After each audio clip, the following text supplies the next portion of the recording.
अस्सलाम वालेकुम। A house without books is like a body without soul. एक घर जिसमें किताबें नहीं है वो बिल्कुल एक जिस्म की तरह है जिसमें रूह नहीं है। अब सवाल ये आता है कि जितने भी लोग हमसे ये पूछते हैं कि हम कैसे अपने बच्चों को कामयाब बना सकते हैं, उनको मैं हमेशा यही कहता हूँ कि किताबें पढ़ाएं। लेकिन असल सवाल ये नहीं है कि किताबें पढ़ानी हैं। असल सवाल तो ये है कि उनमें किताबों का शौक पैदा कैसे करना है। हमारे घर में हमेशा से एक रिवाज ये था कि जब हम तीनों बहन भाई छोटे से थे, हमारे पेरेंट्स हमें अक्सर ही इकट्ठे बिठाकर किताबें पढ़ते और उनकी ट्रांसलेशन समझाया करते थे। वक्ती तौर पर एक बच्चे की तरह मुझे भी वो सारी चीज़ें नहीं पसंद आती थीं और बाकियों को भी नहीं आएंगी। क्यों? क्योंकि एक बच्चे का जहन हमेशा खेलने कूदने और इन तमाम चीज़ों की तरफ ही लगा रहता है। लेकिन अहम बात यह है कि वही चीज़ जब अल्टीमेटली लाइफ में अप्लाई होना शुरू हुई, वही चीज़ों का शौक बनना शुरू हुआ, तो आगे बढ़कर वही चीज़ पसंद आने लगी और लगा कि हाँ, वो काम जो उन्होंने किया था वो हमारे फ़ायदे में ही था। अब दूसरी बात जो यहाँ पर मैं शेयर करना चाहूँगा, आप किसी भी बच्चे को उन किताबों का शौक पैदा नहीं कर सकते या कर भी सकते हैं, ये एक पॉसिबिलिटी है, हम इसमें कोई अल्टीमेट फुल स्टॉप नहीं लगाएंगे। लेकिन कम केसेस ऐसे होते हैं जिनमें वही किताबें बच्चे शौक से पढ़ें जो उनके पेरेंट्स पढ़ते हैं।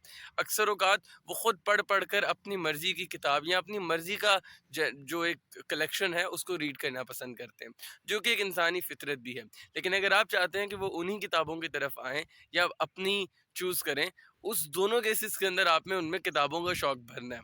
और उसकी एक सबसे आसान टिप ये है जो मेरे फादर अक्सर किया करते थे, मेरी मदर भी, हमें बुक बाज़ार ले जाया करते थे जो कि संडे को सुबह-सुबह होता है, और वहाँ पर जाकर किताबें दिखाते थे और कुछ पैसे देते थे और कहते थे अपनी मर्ज़ी की किताब ले लो।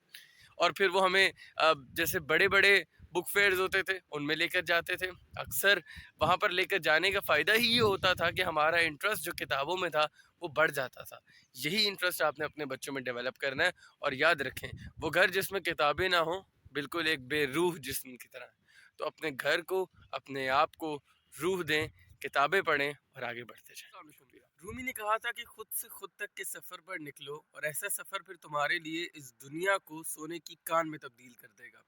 ये मसनवी का एक शेर जिसकी मैंने उर्दू में ट्रांसलेशन आपको बताई, ये मेरा बहुत फेवरेट शेर है। और इसकी रीज़न ये है कि खुद से खुद तक का सफ़र ही सबसे ज़्यादा मुश्किल होता है, क्योंकि आपको उसके अंदर कोई लिमिट्स का नहीं पता, आपको डेप्थ का नहीं पता, आपको नहीं पता कि कितनी मेहनत लगने वाली है। लेकिन जिस सिर्फ एक जुनून, एक पैशन और एक मोहब्बत होती है अपने आप के साथ, इस कायनात के साथ और इसके खालिक के साथ, जो कि आपको इस सफ़र में मदद करती है। फिर एक और जगह पर ऐसे ही आता है कि इस सफ़र के अंदर आप सिर्फ तभी कामयाब हो सकते हैं जब आपकी गाइड मोहब्बत है, प्यार है, इश्क है। और जब आप प्यार की बात करें तो वो प्यार किसी भी सूरत में हो सकता है, वो इस दुनिया के की चीज़ों से हो सकता है, वो अल्लाह से हो सकता है, और सबसे प्यारा प्यार तो है ही अल्लाह से।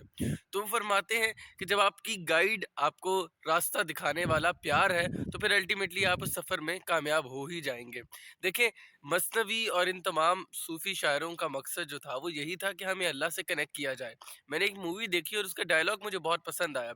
छोटी बच्ची अपने दादा से कहती है कि मुझे लगता है कि हम खो जाएंगे। तो दादा जवाब देते हैं कि ईमान वाले कभी भी नहीं खोते। वो फिर कहती है कि हमें लगता है कि हम सब मुख्तलिफ रास्तों से जा रहे हैं। तो वो आगे से जवाब देते हैं, हम सब बेशक मुख्तलिफ रास्तों से जा रहे हैं, लेकिन हम सब की मंजिल एक ही है और वो तमाम रास्ते उसी मंजिल को जाएंगे। अगर देखा जाए तो दुनिया में काबा तक जाने के बहुत सारे डिफरेंट रास्ते हैं, लेकिन मंजिल तमाम मुसलमानों की एक ही है। हम लोग उन रास्तों पर लड़ते हैं, उन रास्तों पर बहस करते हैं, लेकिन अल्टीमेटली उस मंजिल को भूल जाते हैं जो कि हम सबकी एक ही है। हम सबकी मंजिल पाकिस्तान की तरक्की है। हाँ, आप पंजाब से हैं, सिंध से हैं, बलूचिस्तान से हैं, कहीं से भी हैं।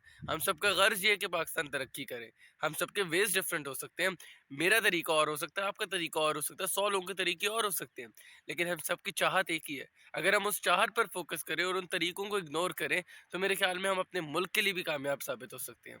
और जब खुद से खुद तक के सफ़र की बात आती है, तो वो खुद का सफ़र तय होने के फ़ौरन बाद ही इंसान लोगों की भलाई, लोगों की अच्छाई के लिए काम शुरू कर देता है। तो खुद से खुद तक आएँ, अपना सफ़र तय करें, अपने आप को जानें और कोशिश करें कि मंज़िल पर ध्यान रखें, ना कि रास्तों पर, क्योंकि तमाम रास्ते जो मोहब्बत से जाते हैं, वो रास्ते अच्छाई और भलाई की तरफ ही एंड करते हैं। वो आपकी मुल्क से मोहब्बत होगी तो आप मुल्क के लिए कभी भी नुकसानदेह नहीं होंगे, हमेशा फ़ायदेमंद साबित होंगे। तो अपना रास्ता मोहब्बत का रास्ता रखें, अपनी कोशिश वतन की कामयाबी रखें, अपना सफ़र खुद तक रखें और अल्टीमेटली आप अल्लाह तक पहुँच जाएँगे। With this note, thank you very much. अगली वीडियो मुलाकात होगी। अल्लाह हाफ़िज़।